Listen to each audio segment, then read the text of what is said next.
My name is Christelle Barrand, and I'm the librarian at Nightdale High School of Collaborative Design in North Carolina. I've been teaching over 20 years, but I started off as an elementary music teacher. The magic dragon live by The last 5 years of my music teaching, I embraced technology in a big way. This led me to a career change as a school librarian where I could share my love of literacy and technology, two of my passions. I've been using G Suite tools for about 10 years when I started my first master's degree via distance education at ECU, where I learned just how valuable they were for creation and collaboration. I've led Google trainings for elementary and high school staff as well as at the state and district levels. As a trainer, I'm energetic, passionate, professional, and hands-on, and I'm not afraid to fail in front of students or staff.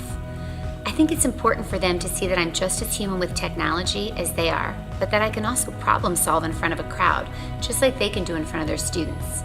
Differentiation and choice are just as important for staff as they are for students, which means having a team to host trainings with different strengths and passions. One of my passions is research, and I want my students to understand how to use Google Scholar to supplement the resources we already have. We're going to use Google Scholar to search, cite, and access free, high-quality resources.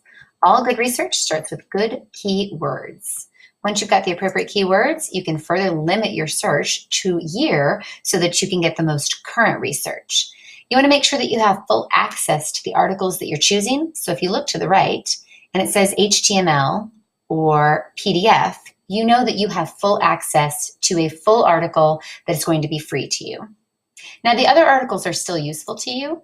It's just that instead of clicking on the article, you might want to click on related articles. And again, look to your right to see if you can find some free articles. Once you find an article that you think is going to be useful to you, you need to make sure that it's a high quality resource. You're going to have to actually search the journal itself.